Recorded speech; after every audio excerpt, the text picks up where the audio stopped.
Hola, muy buenas noches a todos. Agradezco la invitación de la mesa directiva del Colegio de Radiología e Imagen del Estado de Guanajuato, en particular a la doctora Ana Celia Castro Porras, con quien compartimos actividades de trabajo y además una amistad. El día de hoy vamos a hablar acerca de las generalidades del PET-CT, de lo que todo médico radiólogo debería saber. Es un poco pretencioso poder decir que vamos a abarcar todo lo que cualquier radiólogo debería saber, pero la intención es poder abordar las utilidades de esta modalidad de imagen y que todos podamos comprender un poquito más en qué momento puede ser útil, porque a veces podemos pensar que el PET-CT es la panacea de todo y si no lo utilizamos bien puede ser tan útil como una radiografía convencional. Eh, Como definición, el PET-CT es la tomografía por emisión de positrones y la tomografía computada. Eh, Vamos a tener aquí dos modalidades de imagen, una de la radiología y otra de la medicina nuclear. Estas se integran a la imagen molecular. Todos hemos escuchado ahora de la imagen molecular y de todas las características que pueden tener. Estas van a permitir caracterizar y medir los procesos biológicos en los seres vivos a nivel celular y como su nombre lo dice, a nivel molecular. De estas modalidades podemos hablar de la medicina nuclear propiamente, de la resonancia magnética y algunas otras como la ingeniería biológica, la farmacología y la bioquímica. Aquí tenemos esta diapositiva. Algunos de nosotros nos vamos a sentir identificados porque quizá vimos esta caricatura y vemos aquí cómo se representa la fusión de dos de estas especialidades, lo que es la radiología y la medicina nuclear, donde vamos a tener pues lo mejor de la tomografía y lo mejor del PET para lograr una fusión de tal forma que podemos identificar en la tomografía las estructuras anatómicas o sus características y en el PET la imagen molecular, donde vamos a utilizar radiofármacos que nos van a permitir seguir algunas vías moleculares y al fusionar nuestras imágenes vamos a tener propiamente lo que es el PET-CT y vamos a poder identificar algunas lesiones neoplásicas o no neoplásicas y poder dar un diagnóstico más certero. Espero que no se escuche mucho ruido porque empezó a llover un poco fuerte. Aquí tenemos una imagen de cómo se ve un PET-CT por dentro. Del lado izquierdo, pues la imagen del tomógrafo donde se ven los anillos y los detectores. Y del lado derecho vemos la imagen del PET. Al unirse, pues vamos a tener un equipo completo. A nivel mundial, la Agencia Internacional de Energía Atómica, que es un organismo que procura acercar la utilidad de la energía nuclear de una manera eficiente en los diferentes países, en este caso, pues hablando de la medicina. Y vemos cómo se representan los colores en los diferentes países donde se tienen equipos de PET-CT. Idealmente deberíamos hablar de un equipo de PET por cada millón de habitantes. Solamente lo logran los que están en color verde. Vemos que México pues está en color amarillo porque tiene entre 0 y un equipo por millón de habitantes. Afortunadamente pues ya tenemos más equipos en México. El primero pues se instaló en el 2001, ya hace varios años, y actualmente tenemos aproximadamente 50 equipos de PET. La mayoría de ellos se localizan en la Ciudad de México, que fue donde se inició esta actividad. Hay que definir algunas entidades, como es el radiofármaco, que lo vamos a estar mencionando durante la plática. Son medicamentos que contienen formas radioactivas de algunos elementos químicos que se denominan radioisótopos. Estos son pues, diferentes átomos que de acuerdo a su estructura pues, pueden ser radioactivos o no, o inestables o no.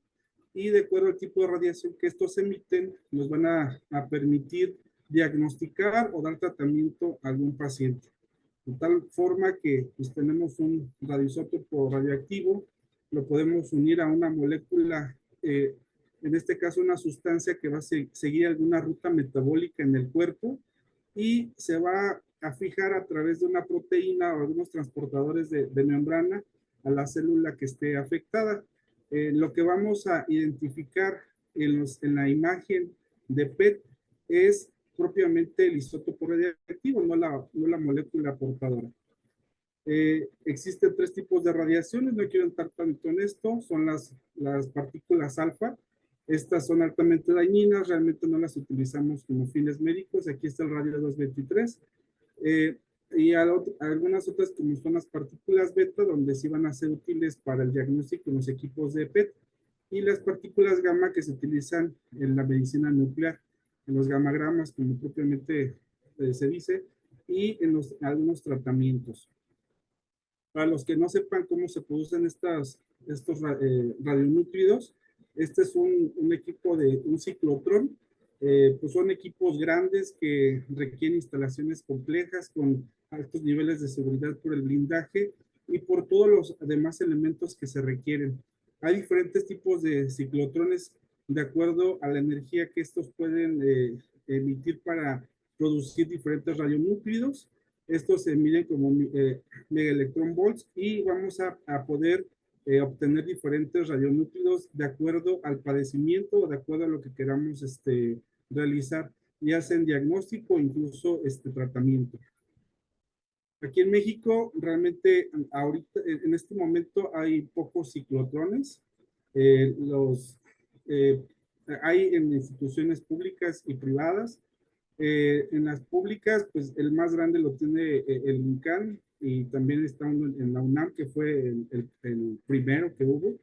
Y a nivel privado, pues está en el Doctors Hospital, que está en Monterrey. Nosotros tenemos aquí un ciclotrón aquí cerca, aquí en León, bueno, entre León y Silao.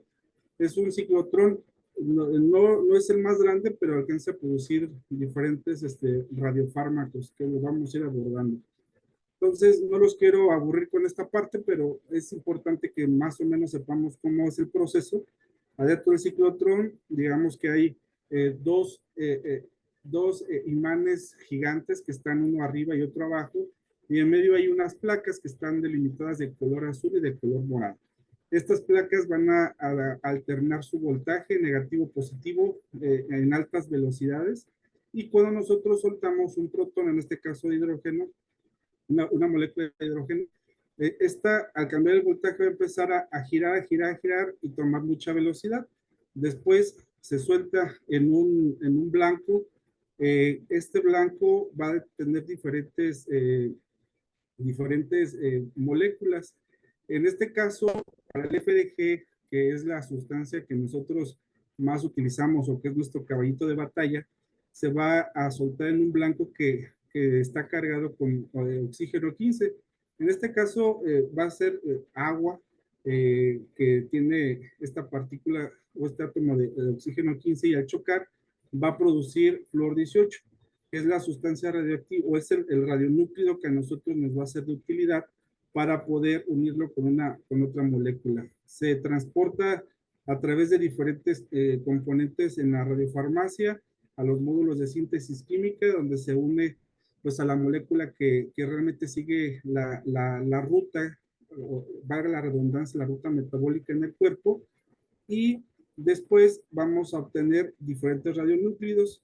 Esta tablita es importante porque cada radionúclido va a tener una vida media o un periodo de semidesintegración. Esto quiere decir que de acuerdo a este tiempo va a disminuir en la mitad la cantidad de radiación que emite. Entonces, podemos ver que el flúor 18, que es el que más utilizamos, tiene una vida media de 110 minutos. Esto nos va a permitir que se produzca el radiofármaco y se pueda trasladar al hospital o al centro de diagnóstico donde se tiene un PET. Y como vemos, hay otros que tienen tiempos muy cortos, de tal forma que pues es prácticamente imposible trasladarlo de un lugar donde hay un ciclotrón al hospital si no está cerca, ¿no? Entonces, solamente los centros donde tienen el ciclotrón y el PET a un lado es donde se pueden utilizar. Por ejemplo, en la UNAM se tiene esta disponibilidad para algunos estudios que se utilizan para perfusión miocárdica. Entonces es importante saber este tiempo, que es el tiempo de, o la vida media. Cuando nosotros inyectamos un radiofármaco, se viaja a través del torrente sanguíneo y va a emitir un positrón.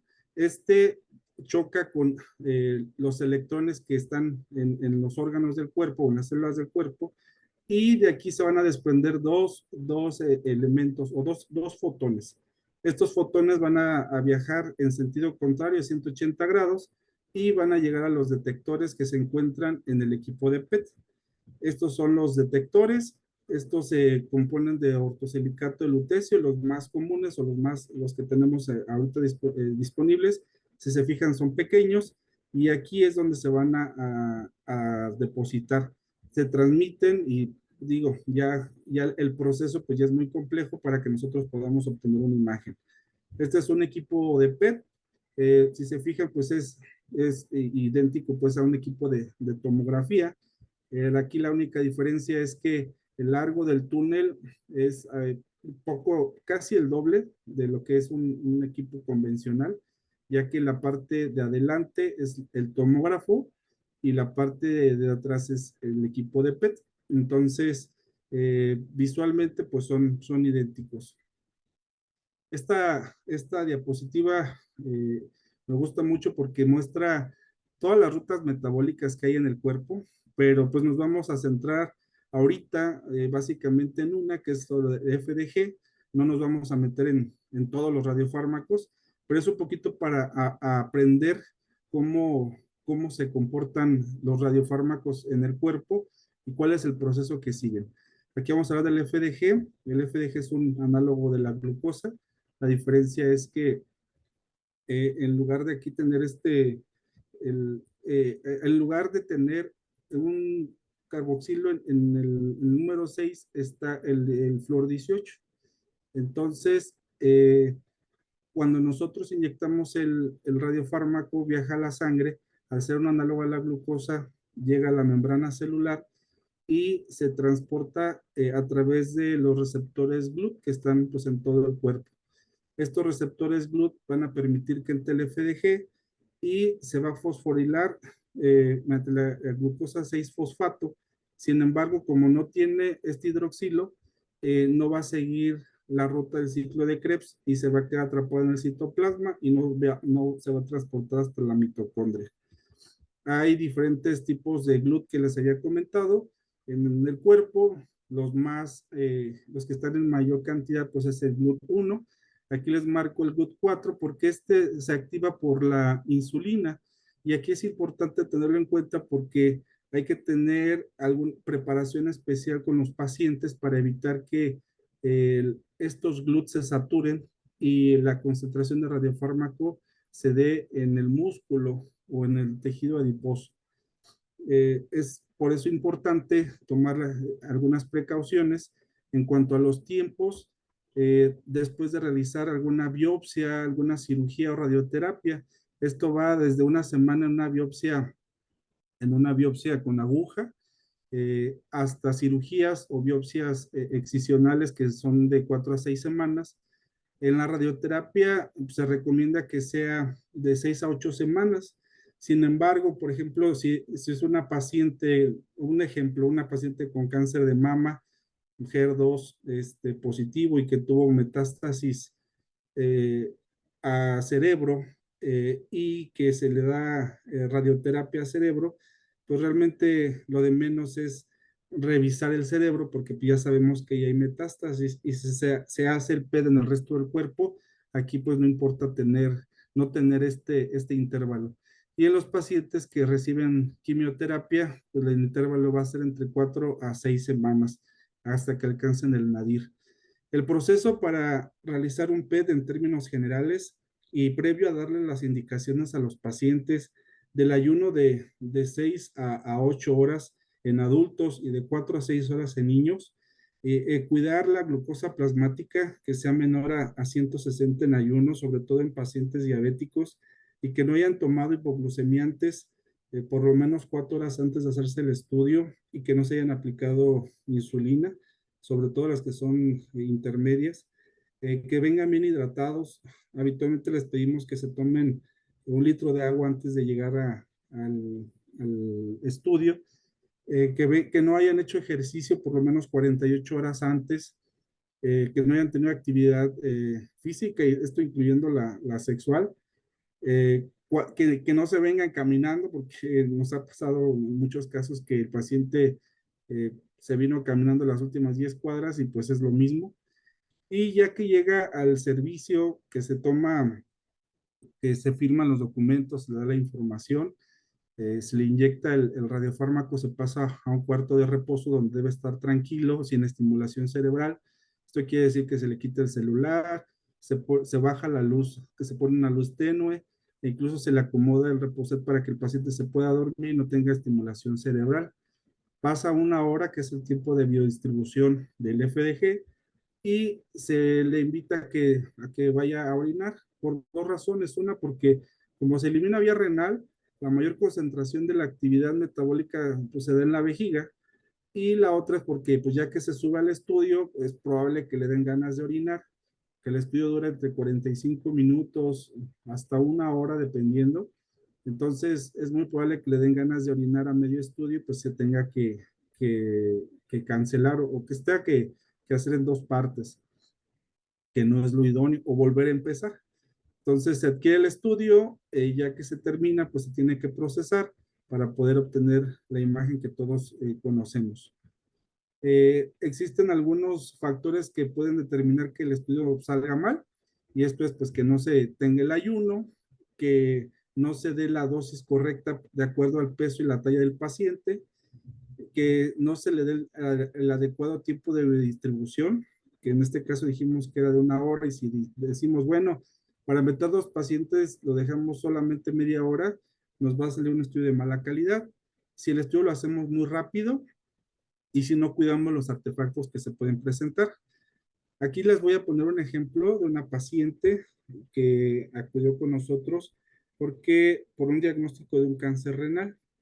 La paciente jura y perjura que pues, estaba en ayuno, pero después supimos que se había inyectado, era algún tipo de esteroide.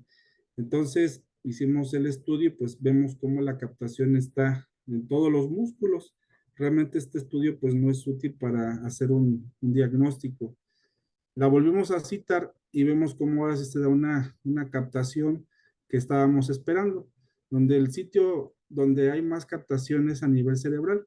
Cuando nosotros vemos un PET con FDG, si nosotros vemos que la captación más intensa está en el cerebro, podemos jurar que es FDG. No hay otro que tenga esta biodistribución. Entonces, nosotros vemos como en el estudio que tuvo mala calidad, realmente pues está en los músculos. Sí podemos identificar que el riñón derecho está aumentado de tamaño y que tiene una lesión, pero no podemos decir más. Se realiza el estudio como debe ser y vemos cómo sí se identifica una lesión heterogénea y que tiene múltiples zonas de concentración focal y algunas adenopatías que están a nivel del hilio renal y a nivel retroperitoneal, principalmente a nivel intercabo aórtico. Entonces, este estudio sí es útil para diagnóstico. Hay que tener cuidado porque pues ya después de que sale el paciente del estudio, ¿qué hacemos? Pues el paciente sigue emitiendo radiación. Entonces, una distancia segura, lo recomendable es que sean 2 metros, pero en la práctica, mientras mantengan un metro de distancia, ya se puede considerar seguro. Se recomienda que no estén cerca, principalmente niños o mujeres embarazadas que pueden tener mayor labilidad a nivel de la médula.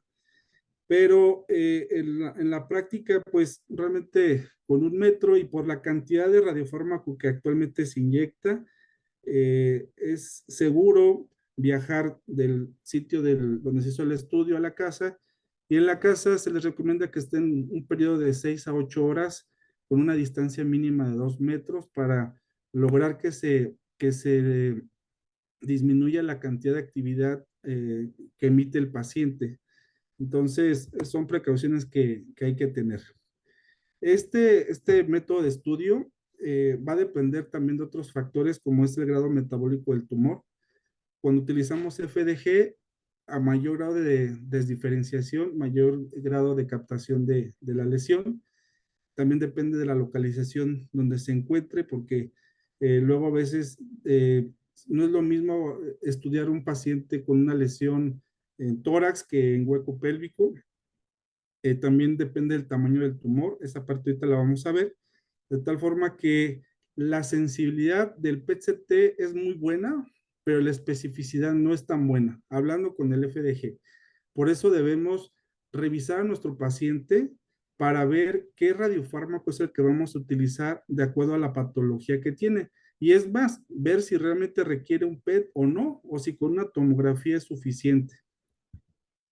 Esta es una de las diapositivas que yo considero de las más relevantes ahorita aquí en la plática y quiero que se la lleven, que se la memoricen, porque con esta diapositiva vamos a poder tomar decisiones sobre si es útil o no es útil el estudio, sobre si tiene buena sensibilidad o no, y si sobre los hallazgos que encontremos los podemos dar como positivos o no.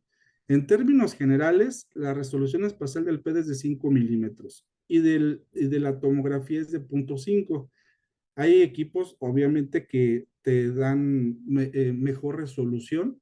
Hay equipos nuevos que te pueden dar hasta de 0.3 en el PET y de 0.125 en la tomografía, pero la manera estándar en la que usamos los equipos, podemos decir que el PET es de 5 milímetros y de la tomografía de 0.5. ¿Qué quiere decir? Que el PET ve 10 veces menos que la tomografía.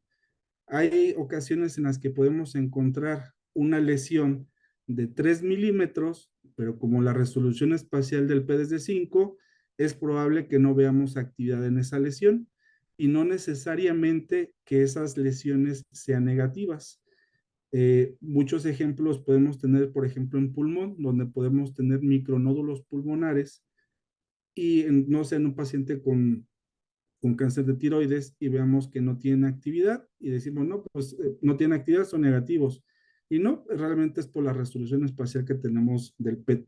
Y ahí sí nos tenemos que apoyar mucho de los hallazgos que veamos en tomografía, integrarlos y poder hacer una conclusión más asertiva. Dentro de ya hablando de las indicaciones propias del PET, podemos identificar 4 grandes grupos. La más frecuente es en la parte de oncología. Considero que más o menos un 90 hasta 95% de los estudios que se realizan de PET-CT son enfocados en la parte de oncología, donde podemos hacer diagnóstico, estadificación, valorar la respuesta al tratamiento, planificar para la radioterapia, en esto trabajamos mucho, reestadificar los pacientes que recibieron algún tratamiento y en los que se les dio seguimiento y se sospecha de una recaída. En la parte de cardiología, pues se utiliza para hacer viabilidad cardíaca y perfusión miocárdica en pacientes que se está estudiando y que también se les hicieron pruebas de esfuerzo. En la parte neurológica, hay muchos estudios, ya sea para la parte de oncología, pero también para pacientes de epilepsia, en los que se quiere hacer una valoración prequirúrgica en Alzheimer y Parkinson, y otras como pacientes con alguna enfermedad inflamatoria intestinal, sarcoidosis y vasculitis, y una que se utiliza más es la fiebre de origen desconocido y el primario de origen desconocido, que es en la parte oncológica. Pero básicamente lo que más hacemos es estudios oncológicos. Este es el equipo de PET que se cae en el 20 de noviembre, en un día donde se estaban haciendo estudios con sedación. Llegamos a ser pacientes pediátricos o adultos, más pequeños de hasta 10 días de nacido, con un tumor de Wilms y pues adultos de cualquier edad. Entonces, realmente si trabajas en equipo con la parte de anestesiología, puedes lograr muchos estudios. Eh, es importante también saber que no todos los tumores van a tener avidez o captación con el FDG. Aquí les pongo algunos ejemplos de los pacientes en los que no se recomendaría hacer de entrada un PET, porque es muy probable que nos salga un falso negativo. Básicamente en el cáncer de células renales, aquí es importante decir que la eliminación del FDG es vía renal, linfomas de bajo grado, lesiones que tienen un componente mucinoso, ya sea en colon, en ovario, en páncreas, carcinoma prostático, porque también pues está adyacente a la vejiga urinaria y nos puede dar alguna contaminación, tumores neuroendocrinos, y aquí también está el carcinoide, el carcinoma hepatocelular bien diferenciado, a menos de que tenga receptores GLUT2, ahí sí podemos tener concentración. En los carcinomas de tiroides, a menos de que sean desdiferenciados, carcinoma bronquialveolar y algunos osteosarcomas y los famosos tumores de células en anillo de sello. Aquí vemos los más frecuentes en cuanto al linfoma, que es el extranodal, el de la zona marginal a nivel del vaso, y el linfoma linfocítico de células pequeñas, que es donde no deberíamos de utilizarlo. Entonces, si nosotros ya no sabemos el diagnóstico y el oncólogo tiene esta información, sería más fácil abordar a los pacientes y decir, ¿sabes qué? Tu paciente no necesita un PET, lo podríamos seguir con tomografía. Vemos aquí un linfoma no Hodgkin de células grandes B que tiene importante avidez pues, al radiofármaco a nivel supra e infradiafragmático, principalmente a nivel de mediastino. Vemos cómo las adenopatías tienen mucho más actividad que el hígado, que habitualmente es nuestro órgano de referencia, y que el vaso, que también tiene incrementada la actividad. Habitualmente nosotros debemos ver el vaso con menor actividad que el hígado. Y a diferencia de la imagen del lado derecho, vemos cómo es un linfoma que no tiene avidez, es un linfoma linfocítico de células pequeñas, y vemos que por las adenopatías, vemos que son muy grandes, pero no tienen una actividad incrementada de manera significativa cuando la comparamos con el hígado, con el vaso. Entonces, es muy probable que nuestro estudio de control nos pudiera salir dudoso si nos enfocamos únicamente en el metabolismo, aunque pudiéramos ver que hay disminución en el tamaño de las adenopatías.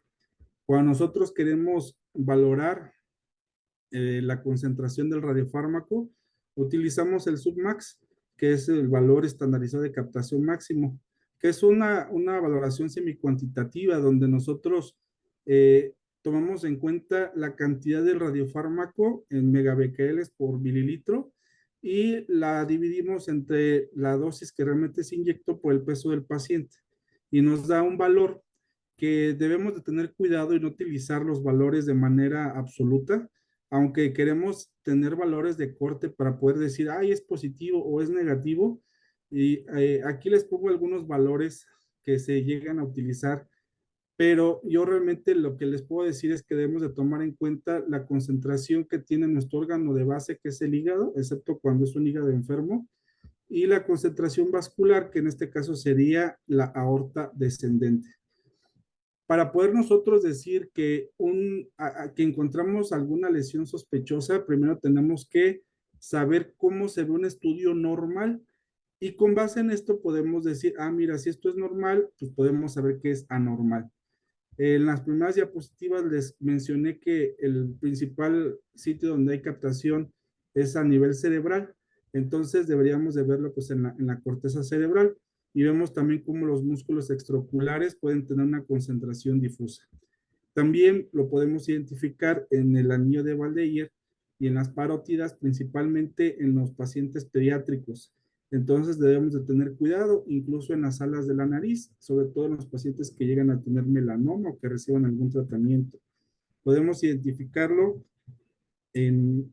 también incluso en las cuerdas vocales. Eh, Y aquí es bien importante. Nosotros vemos aquí una imagen, un MIP, donde identificamos zonas de concentración focal a nivel del cuello, a nivel paravertebral y a nivel perirrenal. Y si nosotros solamente tomamos en cuenta estos hallazgos, podríamos pensar que hay actividad tumoral. Pero cuando hacemos nuestra correlación en la tomografía, vemos que realmente aquí en el ángulo, en el triángulo posterior del cuello, pues realmente no hay nada. Eso es grasa, es la grasa parda, que es tejido termogénico, que puede mostrar incremento de metabolismo en los pacientes muy delgados o que tengan frío.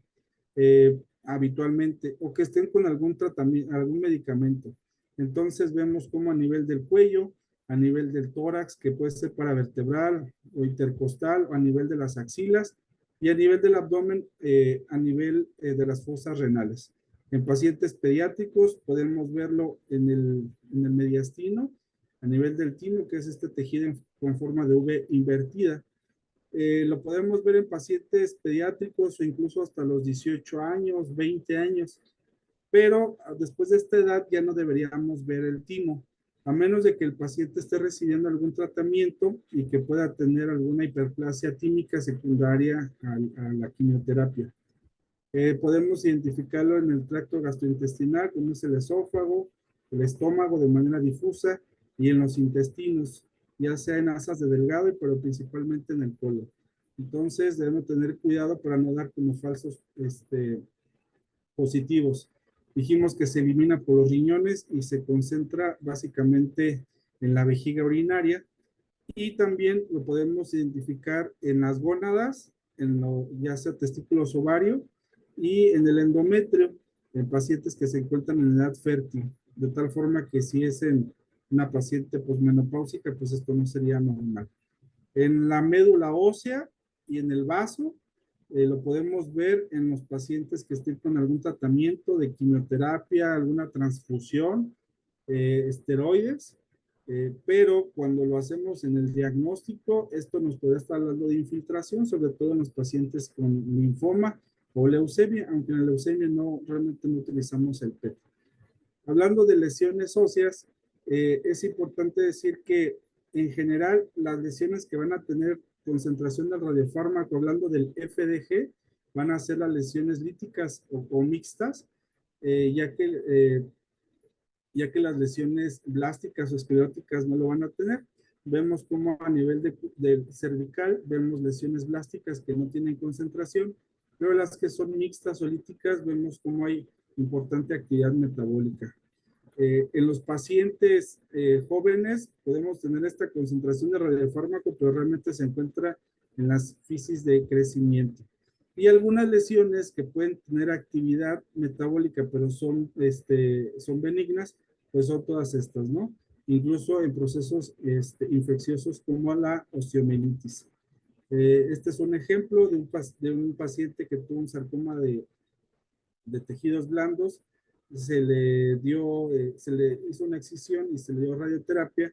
Cuando se hace el control, con el FDG vemos que hay una zona de concentración difusa en la pierna, pero pues vemos que tiene una forma geométrica y si nosotros hacemos la correlación, pues es por la radioterapia. El médico no quedó tranquilo, se hizo con otro radiofármaco que es el FLT o la fluotimidina, donde este mide la actividad o la síntesis a nivel del ADN y nos puede permitir valorar la proliferación tumoral. Y vemos cómo, si comparamos los dos estudios, vemos cómo en el FLT realmente no hay una actividad y pues se corroboró que era negativo. Algunas otras entidades como la osteocondrosis o la espondilosis en la columna, que esto es, aunque ustedes lo vean muy evidente, es bien frecuente que muchos de los médicos tratantes regresen o pregunten, oye, pero tiene actividad metastásica en hueso, o que en el diagnóstico de la tomografía se dio como actividad metastásica cuando realmente pues son muy evidentes los hallazgos, ¿no?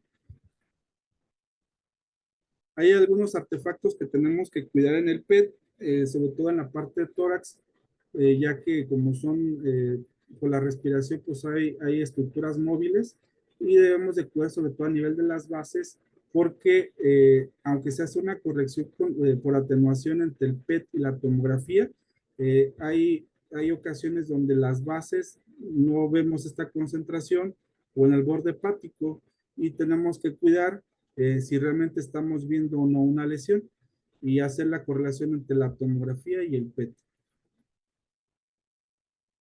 Ya entrando, ya entrando a la parte de la utilidad del PET, en la parte oncológica, pues en la estadificación es bien importante porque nos puede cambiar el estadio clínico hasta en el 60% de los pacientes que se someten a este estudio.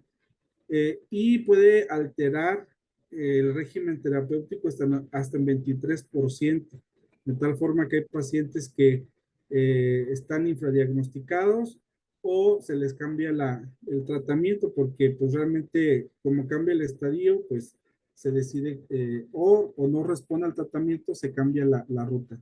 Aquí tenemos algunos ejemplos. Es un paciente donde se veía un nódulo subpleural a nivel apical y vemos cómo se corrobora con el FDG, que es una lesión subpleural que infiltra incluso el arco costal, pues es un tumor de Pancoast. Aquí vemos bueno, son dos componentes o dos lesiones a nivel del pulmón, donde vemos cómo hay una concentración de manera intensa aquí a nivel parailiar y vemos cómo hay unas atelectasias y desmoplasia en el parénquima circundante. Sin embargo, estas no tienen actividad y esto nos va a permitir delimitar mejor el tumor, poder hacer una mejor valoración del T, hablando del TNM, eh, y en caso de que el paciente aún no tenga biopsia, poder saber en qué parte de la lesión podemos hacer la punción y que nuestro estudio tenga menor posibilidad de que salga muestra no insuficiente o que salga negativo, que eso es muy frecuente. También vamos a poder ver, por ejemplo, en este caso, la N, que son adenopatías mediastinales, o la M ya, si hablamos que hay en otro sitio, vemos que no hay lesiones óseas, pero ¿qué les llama aquí la atención? Vemos cómo los músculos en varias partes del cuerpo tienen una concentración incrementada.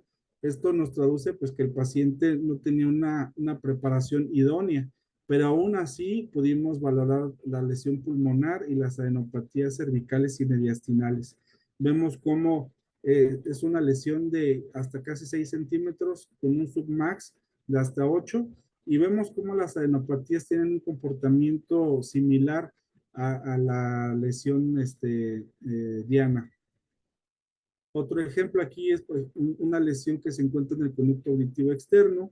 Este es un paciente que empezó con datos de una otomastoiditis y que realmente pues el paciente no mejoraba y en los hallazgos tomográficos pues se veía cómo empezaba a erosionar el hueso.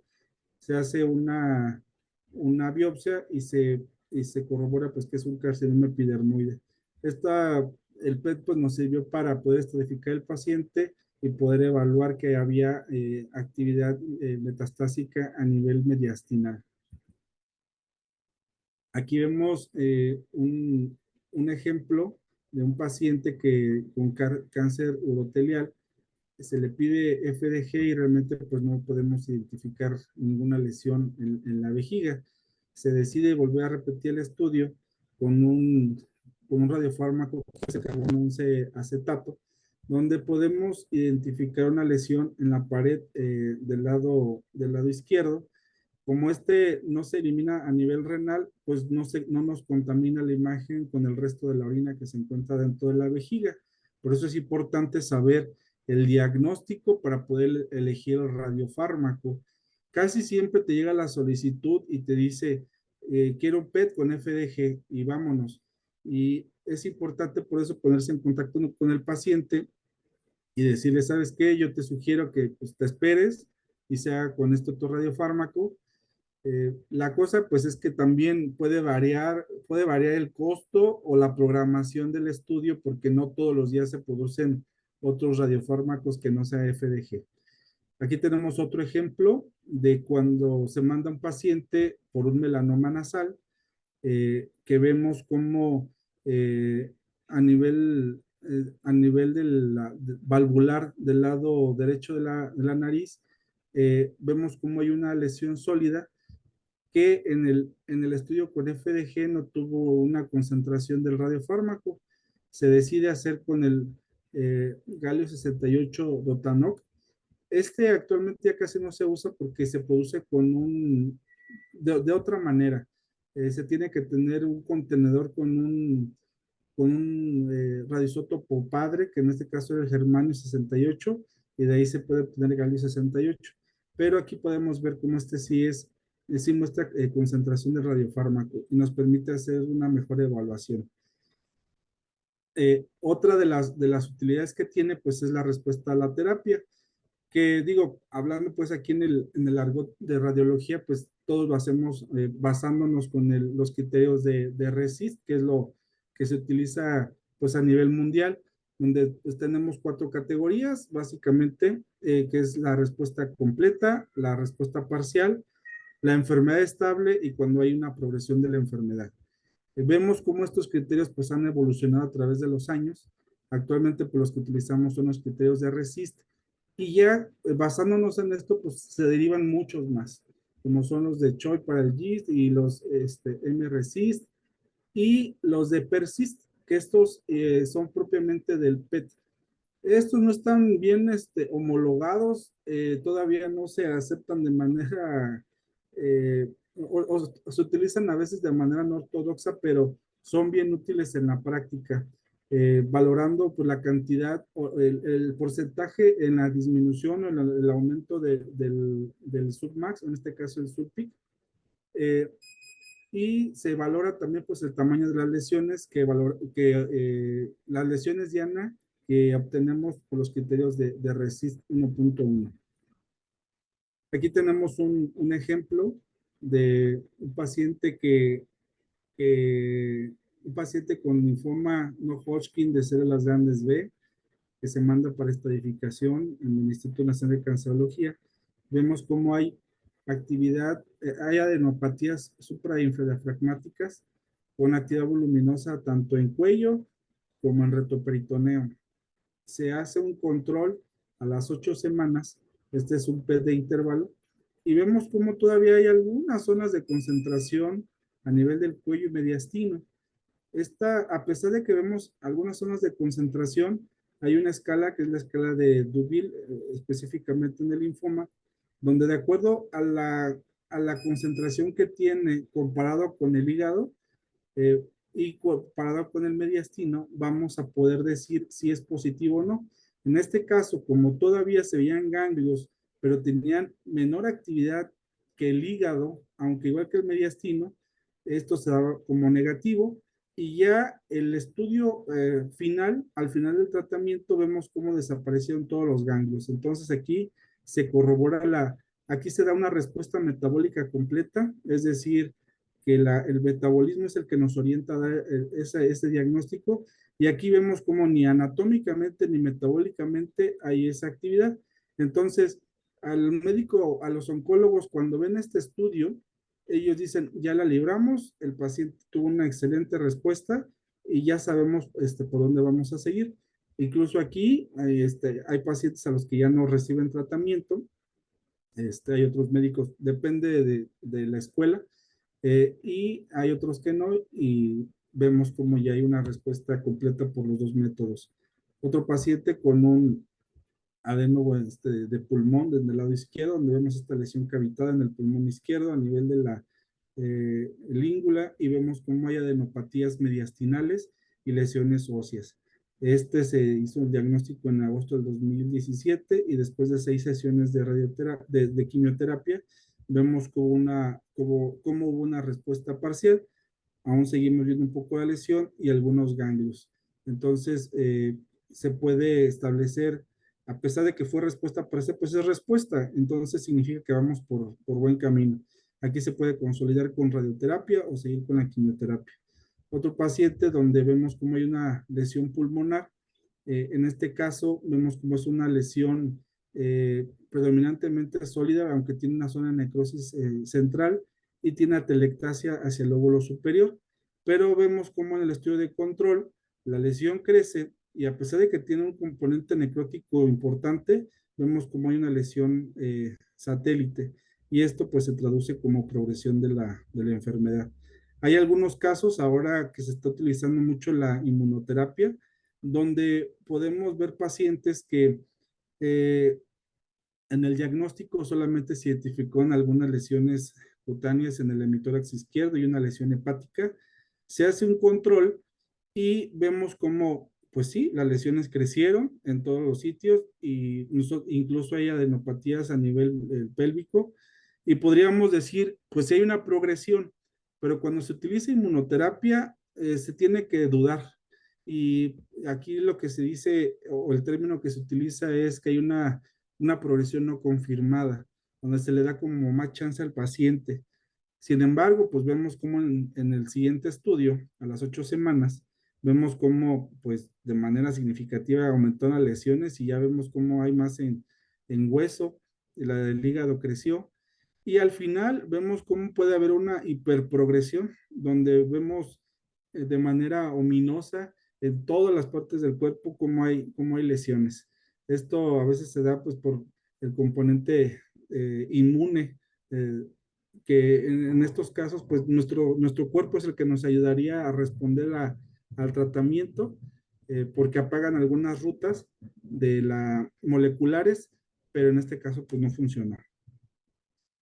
Y las utilidades que podemos tener que son oncológicas, no podemos abarcar ahorita pues todas, ¿no? Porque solo tenemos una hora, pero a nivel de neurología es bien interesante cómo en la epilepsia, cuando se hace una planeación para los procedimientos quirúrgicos, vamos a poder identificar el metabolismo de los sitios donde se provocan estos eventos eléctricos que pueden condicionar las crisis.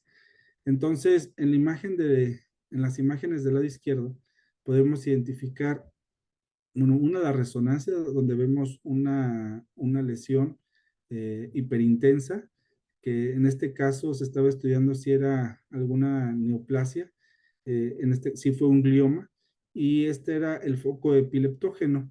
Cuando se complementan con los estudios de PET, se ve cómo hay un hipometabolismo en dicha zona. Se opera al paciente, pues se controlan las crisis. Sin embargo, lo idóneo sería que nosotros pudiéramos realizar el estudio ictal. Eso sería lo idóneo, porque tiene una sensibilidad mucho más alta, cercana al 90%, donde podemos ver los focos hipermetabólicos e incluso algunas zonas de relevo donde pudiera haber otros focos epileptógenos. Si nosotros lo hacemos interictal, es decir, entre cada episodio, estas zonas se van a ver hipometabólicas y pues se puede hacer un mismatch y decir, ¿sabes qué? Pues sí, aquí es el sitio donde es el foco epileptógeno y es el sitio donde van a abordar para hacer la cirugía. Eh, Otra utilidad es en el Parkinson, en los pacientes que pues, sabemos que está alterado el sistema dopaminérgico a nivel de la sustancia negra. Entonces vamos a poder utilizar radiofármacos que actúen a nivel de los receptores presinápticos o posinápticos y vamos a valorar la integridad de la vía nigroestratial, y poder ver si están o no afectados los ganglios de la base. Aquí nos va a permitir discernir si hay una enfermedad de Parkinson o es un parkinsonismo secundario, o incluso que no sea Parkinson, que sea otra entidad, si estas vías estuvieran conservadas. Hay pacientes que incluso clínicamente es bien difícil distinguir, o que clínicamente parece una cosa, se da tratamiento y no responden. Y el PET aquí es donde nos podría ayudar. Estos estudios se tienen que hacer habitualmente duales, donde tienes que utilizar dos radiofármacos para poder hacer el diagnóstico. Los que tenemos a la mano, pues sería la fluorodopa y lo que es el FDG. Y al final, pues el Alzheimer, que pues en las enfermedades neurodegenerativas, yo creo que aquí es donde va a tener un gran auge, porque podemos valorar la actividad metabólica que hay en la corteza cerebral, aunado pues a los cambios morfológicos que podemos identificar pues por tomografía y por resonancia magnética, pero lo más relevante aquí es cuando podemos utilizarlo en pacientes de riesgo, eh, donde podemos identificar hallazgos metabólicos incluso hasta 5 años antes de que se manifiesten los hallazgos morfológicos. O sea, podemos ver un cerebro prácticamente sano, o prácticamente no sano, sino normal, y podemos ver que el metabolismo cortical está disminuido. y 5 años después vamos a ver cómo pues ya hay una atrofia, el paciente ya tiene clínica y pues ahí pues, digamos que ya no pudimos hacer nada. Pero creo que aquí es donde vamos a tener un importante desarrollo en el Alzheimer. Aunado pues a las nuevas técnicas que se están implementando, que es el PET-RESO, donde aumentamos la resolución espacial y sobre todo a nivel cerebral, a nivel de hueco pélvico para tumores pélvicos y a nivel musculoesquelético. Entonces, vamos a obtener todas las ventajas de un estudio que también es de imagen molecular, la resonancia, y otro de imagen molecular que es el PET. Entonces, aquí todavía vamos a estar limitados quizá a nivel abdominal o a nivel de las adenopatías, porque todavía no supera a lo que podemos obtener con el PET, pero pues es lo que se viene. Aquí en México creo que solamente hay dos equipos, uno en CT Scanner en la Ciudad de México y creo que otro, no estoy seguro si es en Monterrey o dónde más van a instalar uno. Esta es la última diapositiva que les voy a presentar, solamente a manera de un resumen, donde vamos a poder ver todos los radiofármacos que por lo menos de los radiofármacos que están disponibles en México, no todos de manera comercial, es decir, que aunque tú los solicites, pues no siempre están disponibles por la complejidad a veces para producirlo. Algunos son de uso para investigación, pero de estos 11 que tenemos aquí, yo considero que 8 por lo menos sí están disponibles, aunque en general, en casi todos los centros los que más se utilizan es el FDG y lo que es el PSMA. Entonces, en la Ciudad de México es donde se tiene más disponibilidad. Acuérdense que hablamos de los ciclotrones y que no todos los ciclotrones producen todo. Y en la Ciudad de México, pues está uno de los más grandes y el otro está pues en Monterrey, aunque ese sí realmente no sé qué produce. En las conclusiones, pues les podría decir que el PET pues, es una herramienta diagnóstica útil, combina pues lo mejor de dos tecnologías, nos brinda una información específica en los diferentes momentos de la historia natural de la enfermedad, tiene una alta sensibilidad y una baja especificidad, eso que no se nos olvide, pero depende del radiofármaco que estemos utilizando. Por eso es importante conocer los antecedentes de cada paciente y estar en estrecha comunicación con el médico tratante para obtener un mejor rendimiento diagnóstico. Les agradezco su atención y estoy abierto pues para las preguntas o dudas que se generen. Gracias.